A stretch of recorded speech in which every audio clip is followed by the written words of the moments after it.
আসসালামু আলাইকুম। আরোগ্য হোমে হল রাজশাহীতে আপনাদের সবাইকে স্বাগতম। আজ আমি আপনাদের সামনে ক্যান্ট ৬৫ ওষুধ নিয়ে আলোচনা করব। ক্যান্ট ৬৫ অ্যামোনিয়া এবং দুর্বলতার ক্ষেত্রে অত্যন্ত কার্যকরী একটি ওষুধ।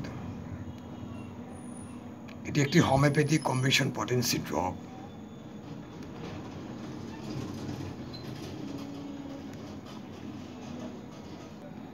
ক্যান্ট ৬৫ অ্যামোনিয়া এবং দুর্বলতায় কার্যকর। ক্যান্ট ৬৫ কম্বিনেশন হোমিওপ্যাথি পাকিস্তানি একটি ওষুধ। এটি কেন্ট ফার্মাকপে অনুযায়ী প্রস্তুত করা হয়েছে। কেন্ট ওষুধের কার্যকারিতা। কেন্ট ওষুধের কার্যকারিতা ক্লোরেটিক, ঠান্ডা অঙ্গ প্রত্যঙ্গ, রক্তে অনিয়মিত বন্টন, পেশি চঞ্চল, অতিরিক্ত সংবেদনশীলতা, ত্বক ফর্সা, অ্যামোনিয়া এবং দুর্বলতায় চিকিৎসায় ক্যান্ট ৬৫ অত্যন্ত কার্যকর। যেসব ওষুধের সমন্বয়ে কম্বিনেশন করা আছে সেই সব ওষুধগুলো আপনাদের সামনে কিছু আলোচনা করছি। ফেরামেডিকাম D8, ফেরামেডিকাম D30, ফেরামেডেলিকাম D200, ferrum phos D8, ferrum phos D30, ferrum phos D200, lecithin D3, ন্যাটামিউর D3 ইত্যাদির সমন্বয়ে ওষুধটি কম্বিনেশন করা হয়েছে। কেন্ট ৬৫ ওষুধের কিছু লক্ষণে আলোচনা করা যাক।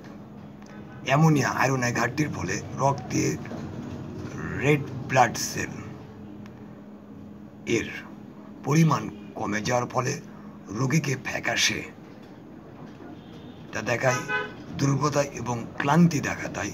তখন রোগী অত্যন্ত দুর্বল ও মানুষ রক্ত স্বল্পতা এবং ক্লোরেটিক, ঠান্ডা অঙ্গ প্রত্যঙ্গ, অতিরিক্ত সংবেদনশীলতা, যে কোনো সক্রিয় প্রচেষ্টার পরে রোগী আরও খারাপ হয়, হাঁটার পর ও পরিশ্রমে দুর্বলতা অনুভব করে, ত্বকে ফর্সা, রক্তে অনিয়মিত রক্তের বন্টন, পেশি প্লাবী এবং শীতল হয়। এক্ষেত্রে র্যাক্স ৬৫ ওষুধ অত্যন্ত কার্যকরী বলা যেতে পারে।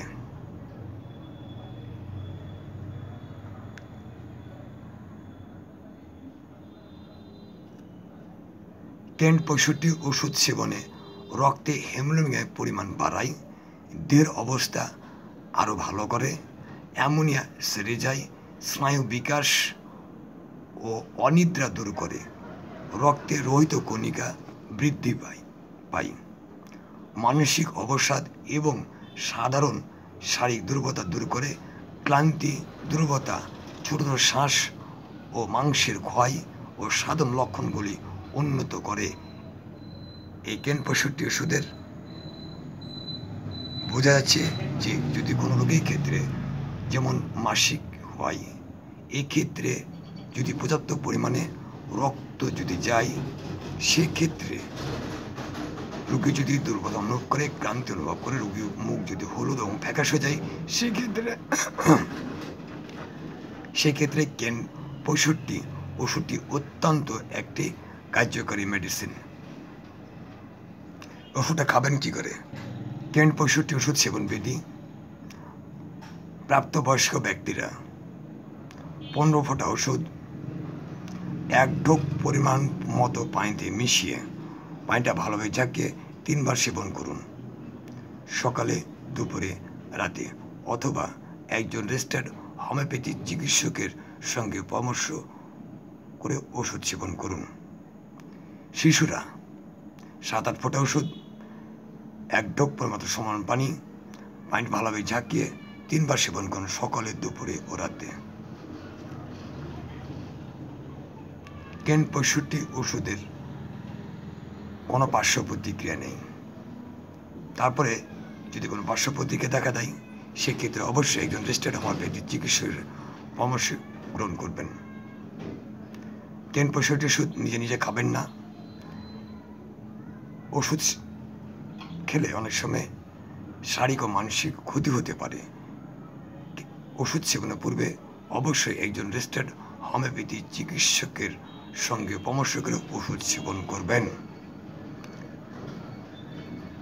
আরেকটা কথা না বলে পাচ্ছি না, যেসব মহিলারা গর্ভবতী সেসব মহিলারা 10-65 ওষুধ সেবনের পূর্বে অবশ্যই একজন চিকিৎসকের পরামর্শ গ্রহণ করবেন। ওষুধটি সংরক্ষণ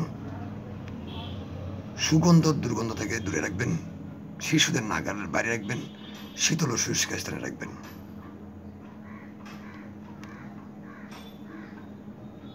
আমার একটা ওয়েবসাইট আছে, লগ ইন করে আরও বিস্তারিত জানতে পারবেন। আমি ভিডিও নিচে আবার ওয়েবসাইট লিঙ্কটা দিয়ে দেবো।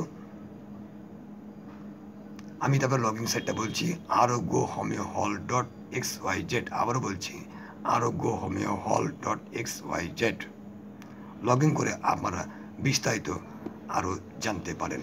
আরেকটা কথা বলছি, না বলে পারছি না, যেসব মহিলারা কিংবা পুরুষরা বন্ধা বাচ্চা হয়েছে না, বহু জায়গা বহু ওষুধ খেয়েছেন, কোনো সুফল পাননি, ব্যর্থ হয়ে ঘুরে এসেছেন, আমি তাদেরকে অনুরোধ করব তারা আমার এখানে চিকিৎসা নিতে পারে।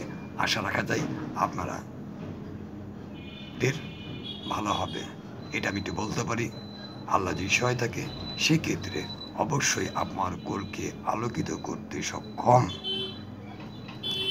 আজকে আলোচনা এখানে শেষ করছি, আগামীতে অন্য কোনো ওষুধে আলোচনা করব। সবাই ভালো থাকবেন। আসসালামু আলাইকুম।